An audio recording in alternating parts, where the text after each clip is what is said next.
choice, lagi kong level up. Making noise, tapos laging level up.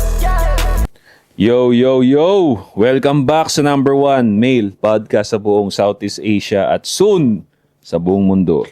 Anti-Support Podcast! Pew, Pew, pew, pew, pew! Meron makadugtong yan eh. Rag. May sinasabi. John DeMarco! Yan.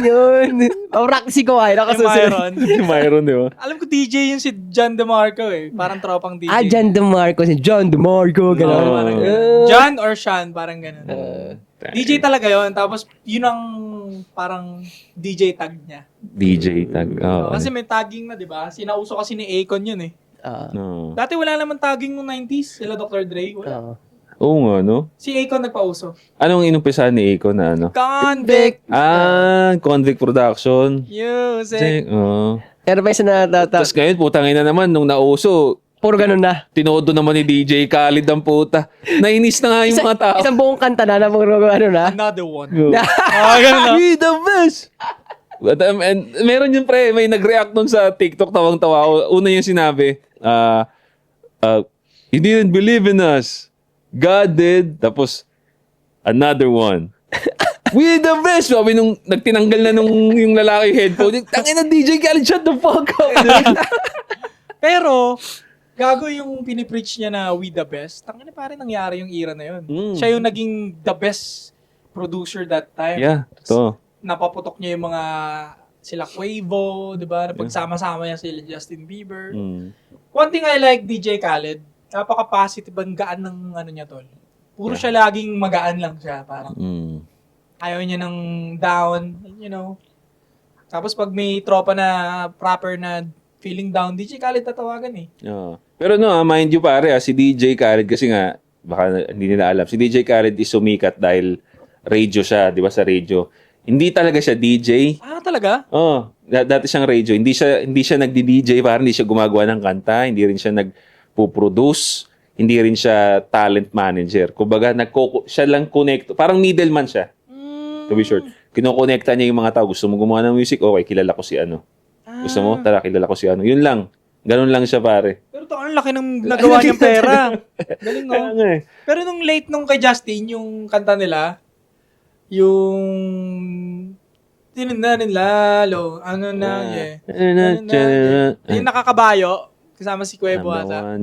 I'm the one. Yung ginagawa nila yung beat na yun, may producer talagang gumagawa. Ito si DJ Khaled, taga-mando lang. Hindi talaga siya nag-ano, pre. Makabaon siya. Parang gawin mo to, gawin mo yan. Ganun lang siya, taga-turo lang. Yun, nagpo-produce na siya late na. Pero ngayon ko lang nalaman yun, ha? So, isa daw, General ng Soy Army. Sa daw, Facebook, Instagram, and all digital platforms, pati mga music kung maaangas, search nyo sa Spotify. No, ako ang hari ng underground scene. Wala na makabago dyan. Alright? Ingatan nyo yung pera. Yeah. Josh on point pare sa lahat ng social media. Kung gusto mo mag-amoy bad boy na may class pare, mga perfumes natin lahat available sa TikTok shop. Marami pa tayong stock. Hanggang holidays yan, hanggang next year. Go ahead, check it out. 8 assets sa lahat ng social media. Pumunta kayo sa YouTube ko. Kahit yung mga hindi ako masyadong gusto, welcome kayo sa YouTube ko. Meron ako dong daily upload. Pero, hindi ako papalag sa anti-support. Hindi pa bangga, allied. Hindi pa bangga. Allied, pare, allied. Allied force. Pare, nakita ko pare. Ewan ko nakita ninyo. Meron na namang isang... Hindi, wait. Bago mo tuloy yan, nakalimutan ko pala kanina, tol. Sorry, cutting you off. Sa Spartan, baka nga tama ka, baka 20,000. Kasi, hindi lang sila 300. Meron silang mercenaries. So, yung 1:90 ratio na sinasabi ko, sa 300 itself lang yun. Okay. Pero, meron pa silang, alam kong... di ba may kasama sila? May mercenaries, thousands yun, pre.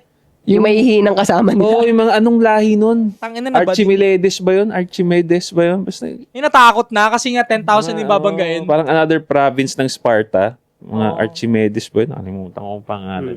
Yun, may mercenaries pala sila na parang half-breed Spartans din yun na matitibay din. Na nabading nung huli kasi nga suicide mission na. Suicide mission, yeah. Hindi na kami sasama dyan. Yung pala naalala ko. So, pwedeng 20,000 nga kasi nga marami rin sila. Pero grabe, ang ganda galing nung sacrifice na yun, pare. Yung mga ganong klase. Gusto ko yung topic na yun. Gusto ko na naman dagdagan tuloy ngayon. Sige, dagdagan natin, pre. Kasi ako, tangina, favorite movie ko yun eh. Favorite Ako rin, movie ko yun. pare. Sobrang nakaka-inspire yun in terms of having a team, a homie. Bullshit lang dun sa kanila yung tirahan nila sa puwet eh. Kasi ano yung way of friendship nila dati sa Sparta yun, wala pang bisexual, wala pang bakla-bakla. Hindi ko alam yun. Ano nga nila yun, pre? Pang-shame nila yun. Kunyari, sasabihin mo na, idol ko yung, inspired ako sa Spartan system, yung, paano nila, yung pagiging nila na maging best soldier sa buong mundo. Kasi bata pa lang, tinitrain na. Tapos may mga bading dyan na, ang pang-shame nila, yung mga bading naman dati yun. Oo, may tirahan sila sa puwet. Parang yun yung way of, nila, yung parang friendship nila pare sa kasi hindi pa nila alam yung bakla, hindi pa nila alam yung bading, hindi pa nila alam na shit yung ganon, parang ganon. Wala naman relationship na yun. Ano lang nila talaga, as in parang way ng parang friendship nila, which is yun yung dinadown sa Sparta. Ako naman, ang ina-acknowledge ko, hindi yun eh. Ang ina-acknowledge ko yung parang military system nila, pre. nila. Oo. Yun talaga. And yung the way paano nila i-build yung masculinity ng lalaki. Ikaw, Kung interesado ko sa tirahan nila sa puwet, puta, may mali sa'yo. Tangina. Parang yung face card, yung alam yung mga gym rat, bakit parang deny yung face card? Utang, hindi mo tinignan yung hard work ng katawan, ang tinignan mo face card, bakla. Hindi. Tsaka hindi, kaya hindi tayo kasali doon. Kasi kaya nga tayo, sinasabi natin na may mga department kasi. Sila, dahil kasi luma yon medyo, kumbaga sa computer, lumang computer yung mga yun. Wala pa silang ganun na hindi puro tapang lang, hindi puro Tayo, merong mga stats na pinupunan. Sila, dahil di nga sila aware dun sa stats na yon parang sa kanila siguro, hindi ko alam kung ano yung katotohanan sa kanya kaya sa kanila, tinanggap nila yung pwede sila magtirahan sa puwet. Ganon. Hindi sila updated Hindi. Saka ang approach naman kasi nila doon, not relationship. Ang palipas kasi, lang, talaga, palabas lang ng similya, ganon. Hindi, tol, parang may talaga parang ang sabi sa libro na nabasa ko, parang way of, parang friendship nila. Bond tol, talaga, bond. nila, hindi siya yung in relationship way na bading sa bading, parang ganun. Ganun. Pero ang hinahangaan ko kasi sa kanila talaga doon, yung advanced military skills nila. Galing, pre. Ako sabihin ko sa inyo, laking bagay ng Structure. laking bagay nung nabago sa utak ko, Sparta. Kasi kahit nung nag-lockdown, yun yung inuulit-ulit kong panoorin. Doon ako nagka-inspiration na, ito real talk to pare Ako gusto ko mabuhay hanggang 100 ng healthy. Pero dahil sa Spartan 300, sabi ko, willing ako, okay na ako mamatay kahit kailan. Basta gusto ko, namatay ako kunwari sa pagtatanggol ng antisupot. Okay ako doon. Basta hindi yung namatay ako sa katangahan. Hindi. Ako sa kanila ko natutunan yun na glory ang mamatay. Glory ang mamatay sa magandang purpose. Doon. Kaya doon din umabot sa point na tinignan ko yung buhay ng mga bayani natin. Maaga rin silang namatay Maaga silang namatay pero okay sa kanila yun kasi buo talaga yung loob nila na ito ang purpose ng buhay ko para ipagtanggol lang Pilipinas. Kapastusan nga sa Sparta yung mamatay ka nang hindi sa battlefield. Diba? Parang hindi siya glory death. Yeah. Kasi ang importante sa Sparta that time, yung simula mo at yung katapusan mo. Kung mamamatay ka sa field, mas okay. Parang ito yung justifiable death para sa kanila.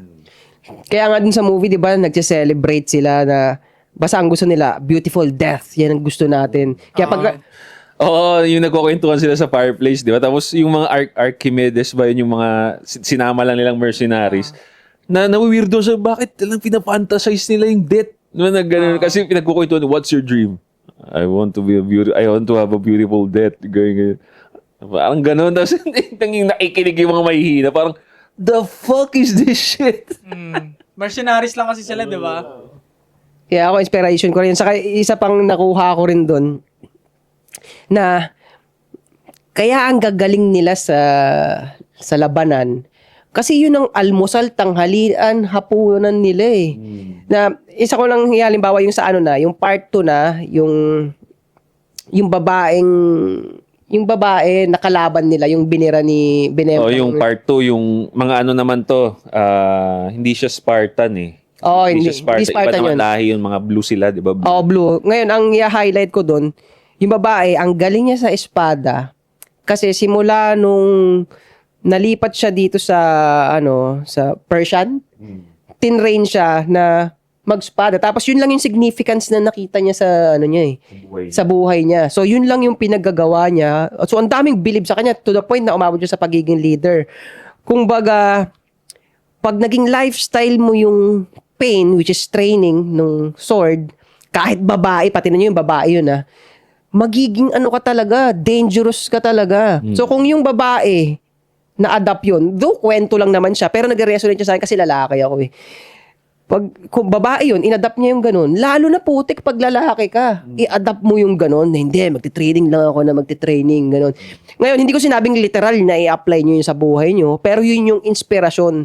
Kung ano yung inaalmusal, tanghalian at hapunan mo, ganun ka. Yun ang kakalabasan mo Parang itong talaga. artiso po, tanghalian to, pre. Oo, Alas di ba? stress to. No? Kung ito yung pinapanood mo, ewan ko na lang. Mamaya, amoy sanggipsal na yung damit namin mamaya. Ay, mababango pa kami, di ba? Mamaya, magsasanggip kami after neto. Yeah. Amoy beef na yung mga damit namin mamaya. So, yan. Pero hindi, speaking, gusto ko lang din i-highlight, pre, yung ang galing nung system ng Spartan doon. Kasi nga, kung nakita nyo naman yung armor nila, wala silang armor. Diba? Wala silang armor, talagang naka-brief, tapos coat lang sila. Pero ang ginawa nilang system, pare, yung shield nila, doon nila nilagay lahat ng bigat nila Andun. sa shield. Tapos, fully protected sila from neck. Yun, sinabi nga nila yung system eh. From neck to ito, protected. Tapos, hindi ka pa makakalapit kasi bago ka pa lumapit, ini-spiran ka na rito. Hindi ka makakapag-offense eh. Kaya ang ganda ng system nila. Kaya sabi ko, putang ina, iba talaga yung mga tao dati. Pagdating sa war, talagang putang ina. Ang galing eh. Saka isipin mo, 1-to-90 ratio, nakakapagod yun. 1-to-5 nga lang, papatayin mo. Parang, pare, 5 man yun, pre. Hindi 5 bakla o babae yun, pre. 5 matikas na sundalo rin yun. Tapos 1-to-90 ratio, pare, bago ka mamatay. So, isipin mo, grabing stamina meron, endurance yun. Pre. Sa agaran ng, magutom na. Tapos, kailangan unison pa yung depensa nila. Kasi sabi nga kanina, di ba, hindi hinire yung nakaganon. Kasi nga, once ma-break ang isang butas doon, break lahat. Magiging vulnerable yung mga katabi niya. Kaya dapat lahat sila pare-pareho ng stamina, pre. Di ba? Walang talagang butang ina. Maghapon yun, nakashield ka. Maghapon. Putang ina, boom. Tsaka ano rin sila doon may kita na sila lakas at strategy rin talaga. Talagang may strategy sila na hindi ganito tayo, 'di ba? May unity, may strategy, matatapang, trained. Sa naalala ko sa story, one of the downfall also nung ganong era, yun din, yung military system din nila yung parang naging downfall. Yeah, napanood ko yan. Yun ang nagpaangat sa country nila. Kasi nakalimutan ko yung gumawa nun, yung pangalan ng lalaking gumawa ng military system nila. Sikat yun nakalimutan ko yung pangalan. Basta parang Aristotle something. Hindi. Basta alalahanin ko na lang, search nyo na lang sa Siya yung gumawa ng military system ng Sparta, kaya nagkaroon ng Spartan, na siya yung naglagay ng dapat may education, ganun, may fighting education din as well. Siya lahat nag-create ng system. Parang siya yung unang government na ginawa niya doon sa Sparta. Tapos yun din yung naging downfall. Marami rin butas yung masyadong puro ka military. Kasi yun nga yun yung isang downfall nila, pre. Kasi lahat ng lahat ng lalaki nila, as much as possible, kahit basta capable ka, military ka, matik. Ngayon, punong-puno ng gera nun, yun yung ginawa nila. So, naubos lang din sila, pre. Hindi na nakapag-continue yung lahi ng Sparta kasi naubos sila dahil nga gera, tapos lahat ng lalaki nila, gera, hindi nakakapag-bembang ng babae, hindi nakakapag-produce. Gera talaga. Tangina, bawal ka umantot kasi yung testosterone mo kailangan eh. Kaya nga. Doon nga, gera ka. Paano kaya kung single mom ka nung era na yun? Ay, marami, pre. Maraming single mom Kasi nung panahon na mamamatay. yun. Oo, kasi mga asawa lahat, gera eh. Yun ang hindi ko napanood. Anong nagiging buhay ng single mom after war? Wala. Talagang trabaho. Doon na na-open yung pwede na sila magtrabaho or talagang merong sasalo, pre. Meron talagang second wife. Widow sila eh. Kaya nagiging no choice na maging lalaki na rin sila. Namatay yung lalaki eh. Uso yun dati, yung single mom talaga. Hindi siya, kumbaga, ito yung klase ng single mom na wala namang choice. Kasi widowed nga sila. Kaya nga may ibang term sa kanila widow. Hindi nila choice yun. Talagang hero lang yung asawa nila. Nawala. So, para sa akin, wala namang problema. Oo, gets. Oo, tama. Hindi naman ito yung katulad ngayon na ayaw lang or gusto lang lumande, kaya ayaw magstay dun sa ano. Walang kwenta yun. Isa pang fucked up dun, pre. After nila manakop, pag uwi ng mga sundalo, tol, pinagtitira yung mga asawa nila eh. No, pre. Isa sa naging fucked up ng sistema.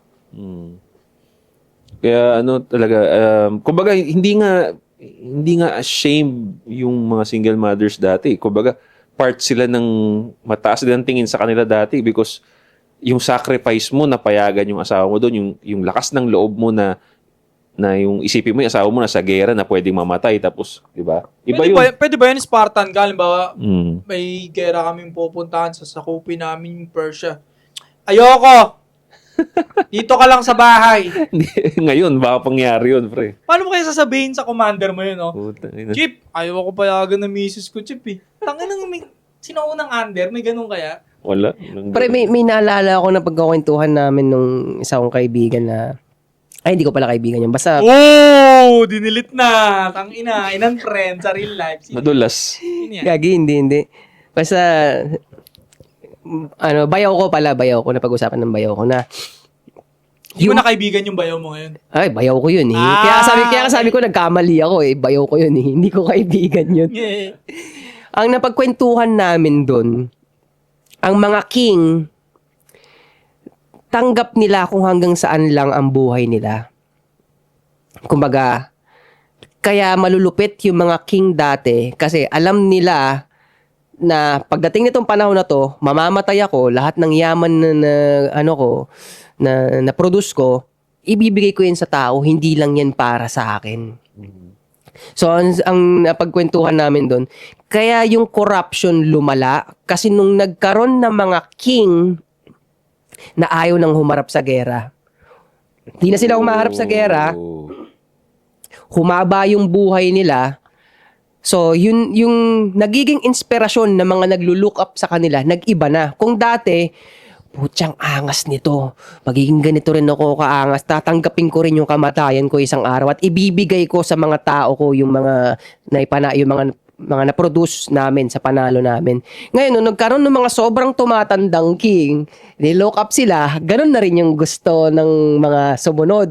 Kaya, naging corrupt na yung mga king dumating. Yun yung theory kung bakit yung mga sumunod na king ay corrupt na. Hindi na masyadong iniisip yung well-being ng buong town. Ang iniisip na lang yung sa family na lang. Puro dynasty na lang ng dynasty. Ay, well, yun talaga. Isa pa yun. Di ba? Isa pa yun sa, dahil dynasty na nga. Kasi nga dati, yung mga sinaunang king talaga, yung mga legit na king, hindi naman sila nagiging king kung wala silang credentials na malupit eh. Kung wala kang napananong gera, di ba? Kung di ka galing sa knight ka, from knight, naging general na talaga, ang dami mong gerang na panalo, doon nagiging king yung iba eh. Eh yung wala, yung iba, yung ano na lang, ang tawag doon? Yung sabi mo, anak-anak, parang nepo baby, yan. Ano, dynasty? Dynasty. Eh, yung naging dynasty, kaya wala na. Doon na yung corruption eh. Oo, kaya kumbaga ang na-highlight doon, yung king na humaharap sa gera, siya yung nakakapag-produce ng king na hindi corrupt. Kasi alam niya, anytime mamamatay ako, hindi to para, lahat ng hirap na to, hindi to para sa akin. Talagang para sa glory lang ako. Yun, kaya, nagkaroon na ng corruption, naging selfish na yung mga king, ganun. Mas agree ka ba sa hari-hari kesa sa pagluklok ng mga presidente o ano? Sa panahon ngayon, ikaw muna, sige. Hari-hari. Considering yung sinasabi ko na dadaan ka sa test, oo. Kasi, magluklok. Kung, masakit na naman kung alam mo, kung ang kalagayan ng mundo natin ngayon, hindi perfect yung mundo eh. Ang daming mamamayan na nadadaan sa fame, sa influence, Yeah, totoo yan. pogi. Magluluklok ba ng ng matitikas na leader yung mga yan, di ba? So, ayun, dahil dun sa ganung dahilan, gusto ko yung king na may pinagdaanan talaga, tapos siya siya eventually ang magiging leader. Kaya nga, ako kung tutusin, pagdating usapan kay Putin, dahil in a way, alam ko, may konting alam ako sa background niya, talagang sumalang talaga siya sa mga, naging spy, ganun. Hindi ako basta-basta naapektuhan pag nakakarinig ako ng balita. Kasi lagi kong ilalagay yung posisyon ko sa sarili niya na hindi yung gagawa ng mga kasuputan na galawan na kung dahil lang sa ganito, kaya ganito, ganyan. yun nga siya yung nasa posisyon ng lalaki na nasa gera. Kaya nga katulad ng sinabi ko kanina, itong mga nasa entertainment, artistic at gano'n, yan yung nakikita ng mga tao. So sila yung mukhang okay. Pero ang totoong personality ng mga nasa entertainment na to, sino yan? Anong values niyan? Puro entertainment ng pinanggagawa niyan. Fake. Itong taon to, hindi nyo nakikita, kasi nasa malayo si Putin, hindi nyo nakikita, pero tignan nyo kung anong buhay niya. Kaya doon yung masasabi na putik, meron talagang inaano to. Kaya kung titignan mo, ang background nga ni Putin, solid patriot siya, bro. Kaya lahat ng gagawin niya, makakabuti sa bansa niya. Mahal niya yung bansa niya. Naging spy nga yun eh. Naging sundalo din siya. So, doon mo maihalin tulad yung mga kings na solid dati. Kasi nga, alam mong nag-sacrifice sila para sa kingdom namin. So, kingdom niya. So, lahat ng gagawin ko, para sa kingdom ko to. Diba? Binuwis ko nga yung buhay ko rito. Bakit ko gagawa ng kabulsitan dito sa kingdom ko, diba? Exactly. Ngayon kasi, wala na eh. Kumbaga parang, tsaka kung ako tatanungin bro, regardless pare, kung king o ano bang tawag sa system natin na doon na may president? Democracy, di ba? Democracy, kung ganon. Monarchy, democracy. Regardless, parang pare-pareho lang. Yung system, Mas okay pa kung king kasi magko-corrupt sila lang sa family. Family lang. Pwede. Unlike pag ganitong sinusulit nila yung 6 years Di ba, naupong presidente. Sulitin yung 6 years. Punuin yung bulsa nila. Para pagbaba nila 6 years, maganda buhay nila. May time limit Di ba? Hindi kaya pag king, alam pa naman siya, yun, after 6 years, siya pa rin naman ang hari Papasa niya lang sa anak niya. Sila lang pamilya corrupt. Di ba? Dito kasi parang lahat, simula mababa hanggang sa puno. Corrupt. Mas marami tuloy iniikutan yung pera, hindi na makarating sa taong bayan. Kaya nga. Hindi kaya dito, kalat-kalat yung budget, tanginang yan, lahat sila nangungurap. Kahit anong departamento, may corrupt. Tingnan mo, yung isang departamento, bumili tissue, 13 million pesos. Ilang ba puwet nyo dyan? Isang million ba puwet nyo dyan? 13 million daw, binili yung tissue. Good for 2 months lang. Gagong Tanginang putang puwet yan. Hindi nga nagtitissue yung mga iba dyan sa inyo, sinasabon lang Ba? Kalokohan nyo, 13 million pesos, tissue. Kaya naniniwala ako bro, if ako magpipick ng leader talaga, ayoko ng ayoko nung talino lang Gusto ko yung may real life experience talaga. Real life experience. Gusto mo mga sundalo, ganun? Ako, Prangka Antaya. General, lagay nyo general dyan. Ako nga, sa totoo lang kung ako lang masusunod, gusto ko bumoto. Police general, police sundalo lang At least, alam ko, yung pipiliin nila is makakabuti sa Pilipinas in general. Hindi business side. Kasi di ba? Hindi business side. Alam mong para sa Pilipinas, kasi syempre ang boboto ng mga yan yung ito against to sa conflict sa Mindanao. At least safe ang tao, walang gera. Tapos discipline pa kasi dapat discipline Yun ang police, sundalo, discipline ng yung mga yan at least alam nila pipiliin nila. Mas confident ako pre na pumili sila ng leader kaysa sa biruin mo, yung pinag-uusapan nating mga supot, yung mga kontento na sa buhay, kontento ng walang pera, yun, bumoboto rin yung mga yun. Confident ka ba sa pipiliin ng mga yun, di ba? Tangina, in short, dapat tanggalan ng karapatang bumoto yung mga hindi naman nag-aaral. Yeah. Well, hot take to. Hot take, pare. Pag hindi nakapag-aral naman, wag na. Wala kang karapatang bumoto. Boses na mahirap. Mali lang bobotohin mo Yan nga. Totoo lang, kayo mga hindi nakapag-aral, minsan kayo pa yung problema dito sa Pilipinas kasi boto kayo ng boto ng kung sino-sino dahil lang gusto ng puso ninyo. Hindi dahil may utak. Ito pa, pre. Madalas pa ang iboto nila, yung sila lang ang gustong tulungan para sa mahirap. Di ba, na-tackle na nga yan ngayon Usapin nga yan, yung mga slogan daw ng mga tumatakbo is para sa mahirap. Tangin na puro mahihirap ba ang tao dito sa Pilipinas? Bakit hindi para sa Pilipinas? Mas gusto ko sabihin mo, para sa Pilipinas, hindi para sa mahihirap. Tama. Nasaan lang ba yung mahihirap? Nandyan lang naman sa Luzon. Pag pumunta ka sa Visayas, Mindanao, ang yayaman ng mga tao doon, kukunti ang squatter doon, pre. Di ba? So, para sa bayan na lang. Para sa bayan, para sa Pilipinas, puta. Wala rin para sa middle class. Okay nang ina nyo. Akala nyo sa middle class mayaman? Oo. Tangina. Nag-struggle din kaya. Bro, mas ang sumasalo, mag-a-agree si Ching dito, ang sumasalo ng utang ng Pilipinas, middle class, pre. Oo, kasi wala nang tax yung lower bracket eh. Wala.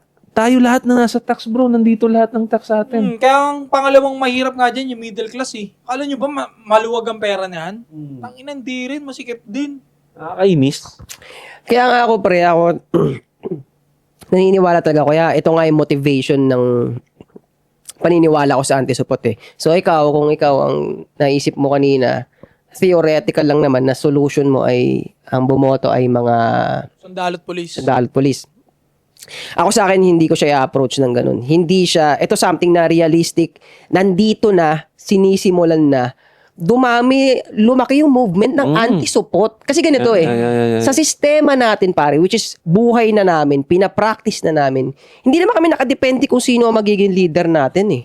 Kahit sino pa ang nakaupo dyan, kahit ano nangyayari sa sistema ng Pilipinas, sa sistema ng mundo, kasi bagay yan na medyo malayo sa kamay natin eh. Hindi ba? Yung anong nangyayari sa mundo, nangyayari sa Pilipinas, malayo yan sa kamay natin.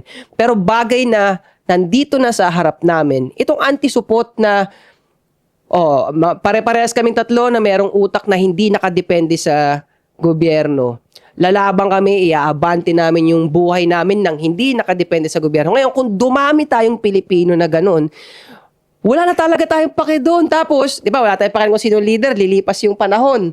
Hanggang sa yung magiging anak na natin na magiging leader nun, dahil tayo ang nag-breed doon, nag-train doon, nagpakita ng buhay na ganito yan, ha? Mas maniniwala ako sa klase ng leader na mapoproduce ng anti-support pa nag-succeed yung movement na to. Di ba? Tama. Yun, kaya ako, yun talaga, realistic, bagay na nandito na sinisimulan na, nagagawa na, dumami yung anti-support. Tsaka, Kumbaga, ito yung ano natin, ambag natin. Yun nga. For a better future. Ito. Oo. This is our ambag. Mas sabihin, tangina content creator, anong ginagawa mo? Ito. Itong araw-araw namin na upload, sinasacrifice namin isang araw namin para to help young adult, old men out there na magkaroon ng magandang mindset. Ito yun. Ito yung ambag namin. Kaya, again, itong movement namin, hindi lang to basta trip ng mga tropa na tara, gawa tayo podcast. No, pare. This is a movement to change.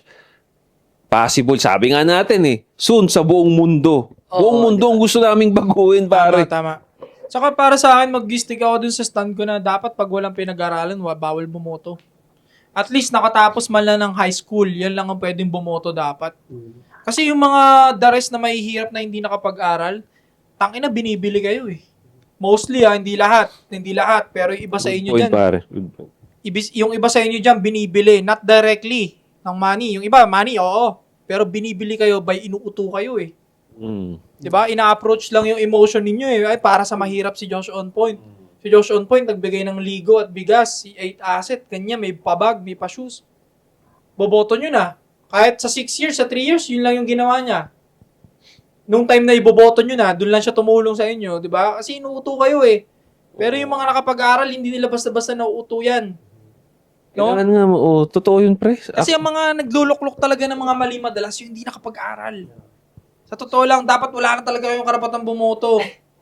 Sa totoo lang, hindi dahil dinadown ko kayo Hindi ko kayo... Kasi, proven na siya, bro eh. Kahit, Kaya nga eh. hindi na, para nga sa akin, yung hot take mo na yun, may evidence na eh. All this time, from the past years ako na nabuhay dito sa mundo, ano ang mindset ng mga karamihan ng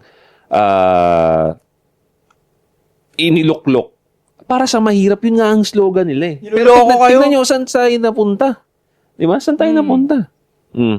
Wala pa ako narinig na para sa middle class. Sana makarinig man lang tayo. Baka at least mag-work yun. Para sa middle class. Ay, anong para sa middle class pa? Tignan mo teka lang, anuin ko lang tong natin Tignan mo pare kung para sa middle class ang goal. Kasi ang para sa mahirap, libreng bigas lang. Libre, puro lahat. Libre bigas, libre ayuda or what, libre sabon o maligo ka. Tingnan mo sa middle class pare, for sure mas maganda ang ekonomiya pag for the middle class. Oo nga, no? Kalsada, ano ba ginagamit lagi ng middle class? Kalsada. 'Di ba? Infrastructure. MRT o para sa middle class, yung MRT natin hanggang Visayas, Luzon, Mindanao na. Putang ina, ganda, di ba? Kalsada. Lagi yung ginagamit yan mga middle class. Ayusin namin yan. Wala nang tanggal na yung mga butas-butas yan. Ayusin namin yan. Yung traffic. Traffic. Lalakyan namin yung kalsada for the middle class. Lagi gumagamit. Lalakyan namin yan. Road Tama. widening tayo. Diba? Kasi yung middle class at yung sumunod pa na class, yun ang mga nagdadala ng malalaking pera sa Pilipinas. Yun na nga eh. Yun. Oo, hindi natin binabaliwala yung mga manggagawa sa ibaba. Pero yung usapang boto, huwag na kayong bumoto. Ipaubayan nyo na sa nakapag-aral. Hindi, promise. Nakakatawa lang siya pakinggan, pre. Kasi ang usapan ng pagboto, pinipili talaga maigi dapat ang binoboto. Hindi lang dahil sikat na artista yan, hindi lang dahil idol mo yan. Tangina, Dapat pong... alam mo kung ba't ko ito pinipilit? Francis Leo Marcos, tumakbo sa Senado. 8,500,000 ang bumoto, putang ina. Tangina, no? Dahil namigay siya ng... Bigas. Yung 8,500,000 na yun, naniniwala ako, malaking bilang doon, di naman nag-aral. Bakit? Unang labas pala niya, alam ko hindi naman totoo eh. Legit, tol. Magandang point nga yung sinabi mo, pre. Unang labas niya, tol, alam kong hindi na totoong mayaman yun, hindi totoong... Yung palabas niya lahat, hindi totoo. Alam ko agad yun. Nakipagtalo pa sa akin yung tito ko. Kasi yung isang tito ko, sobrang fan ni FLM nung unang labas niya ng pandemic. Kasi nga tumutulong. Nabigyan daw sila ng bigas doon sa Montalban.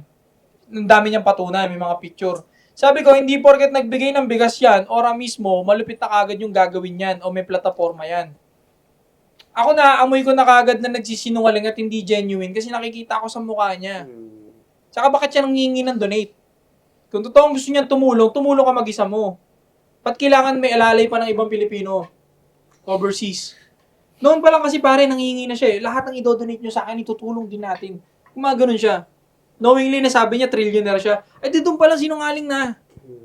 Ba't mo pa iboboto kung nagsisinungaling na? 8.5 million ang bobo na bumoto. Ayun, yan. Tignan mo, magandang evidence na yung sinabi mo, pre. It proves your point kanina na dapat di talaga sila bumoto. Tignan mo saan napupunta yung boto nila. 8.5 million. Tangina, isipan mo muntik pa makapasok sa Senado, tol. Naintindihan ko 100,000 lang eh. Pero 8.5, tangina, kakabakabang ano yan. Ang daming bilang yan ng tao sa Pilipinas. Diba, pre? Kumbaga napakarupok ng pundasyon no ng mga tao na yun na konting amount lang yun yung bigas para sa ano. Wala pa nga 6-digit yata lagpas yun eh. Kasi parang isang truck, magkano lang. Kumbaga para sa konting puhunan na yun, merong ano eh, na-open sa risk yung leadership ng bansa eh, no? Sa ganitong amount lang, yung ganong Yun na effort nga, pre. lang na yun. Kasi nga, dito ako nagtataka, bakit kasi ang gusto mong iboto, yung nagbibigay lang ng bigas sa'yo? Di ba? Bakit hindi nyo iboto yung infrastructure ang mindset ng tao? Yun ang mas nakakatulong sa buong Pilipinas eh. Gusto mong hindi mabad trip? Bawasan natin yung traffic. Gusto mong hindi mabad trip buong araw? Yung biyahe mo, isang sakay na lang, papunta ron. Oo nga, diba? mabilis yung pasok ng pera Yung pasok. Yeah. Lahat, apektado yun, pre. Lahat, pag infrastructure ang inuna, lahat apektado. Mood mo, pera mo, di ba? Lahat. Kaya sabi ko, Masusunog na gasolina. Oo. Mas magmumura gasolina kasi hindi na nasusunog yung gasolina ng lahat eh. Oo. Traffic Suwabe eh. lang eh. Oo. Yun nga eh. Kasi nainis talaga ako dyan sa ayuda na yun. Putang ina. Magiging mukhang selfish pero ang goal ko is makatulong sa lahat eh. Lahat ng Pilipino. Hindi yung sa iilan lang eh. Nainis ako dun sa mga batas na iilan lang. Lahat. Gusto ko lahat. Diba yung hindi nga magawa dito kaya tignan mo. Sasabihin nila, bakit mas maraming road rage sa Pilipinas? Bakit sa Japan, sa Korea wala naman masyadong road rage? Sino hindi mag-iinit ang ulo? Traffic. Kaya walang ganun sa Japan, walang road rage sa mga pinagmamalaki nating bansa because kaya nilang bumiyahe doon ng saglitan lang 30 minutes nakakapunta ka. 'Di ba? Walang kahirap-hirap. Sino maiinis doon? 'Di ba makikita mo nasa bus mga natutulog pa, relax lang sila kasi yung 1 hour na biyahe natin dito, 15 minutes lang sa kanila eh. Tangina sa QC, papasok ng Luzon Ave, bulok ka na. Bulok na. Pagkabas mo, bungo ka na. Di ba? Wala na. 2 oras, tol. Tangina, ilang kilometro lang, 1 kilometro, 2 kilometro, 2 oras susunugin sa'yo. Kaya please, sa susunod na election, mga pare, well, nandito na tayo. Wala kaming ipopromote na specific na pangalan. Ang gusto lang namin, iboto ninyo yung may plataforma pang kalahatan. Tama. Pag merong pang kontian dyan, ay wag na yan, red flag na para sa akin yan. Yung mga nag-i-slogan ng para sa mahirap na Pilipino, mostly peke yun. Peke, Peke yun.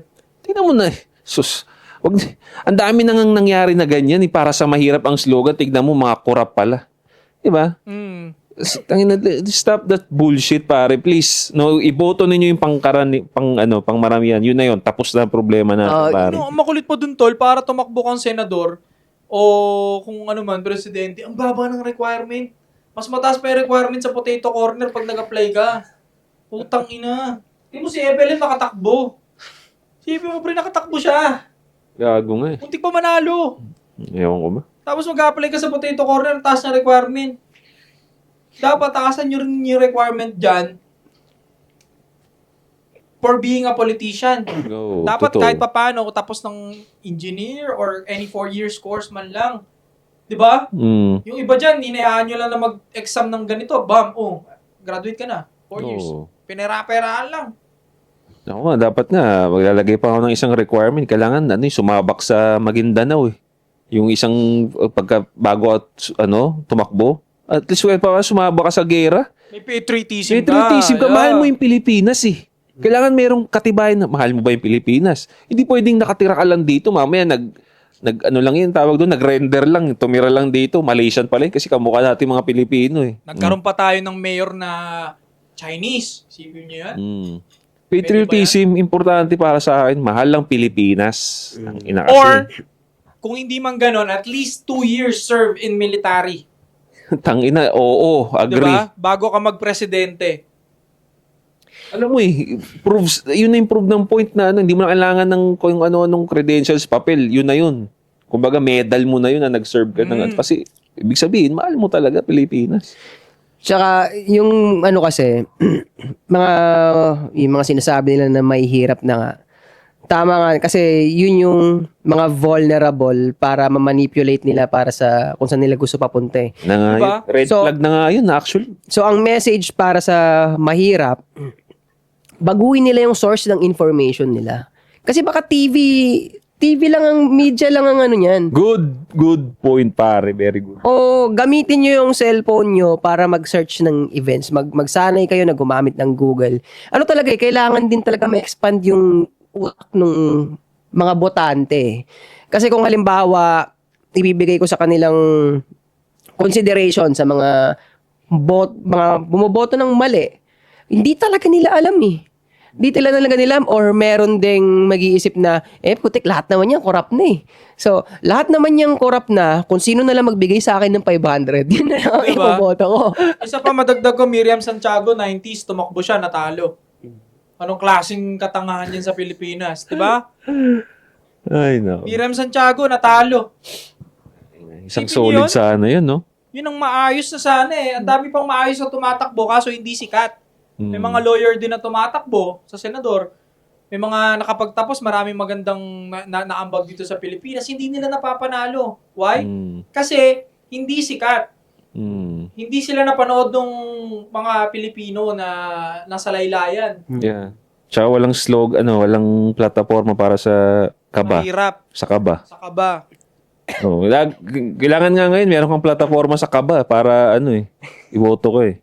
Tangina, di ba? Again, red flag talaga sa akin yung merong plataforma para sa iilan. Dapat lahat. Dapat pangkalahatan para wala tayong tangina ka-bullshitan lahat. Dapat, Hindi ka para sa mahirap dapat, para sa bayan dapat. Yun. meron ding Structure. meron ding plataforma para sa kabak, di ba? Yun ang yung sinabi ko, ikaba. Yan, Kaba nga yun eh. yun na. So, Bukod pa ng batas sa kabaklaan, lahatin nyo na. No, Kung kalalakihan na lang, tangan lalaki din naman kayo eh. Tsaka hindi naman sila lang ang nagbabayad ng tax, para kasing lugi yun, pre. Alam mo, buti sana kung para sa sa mga disabled people.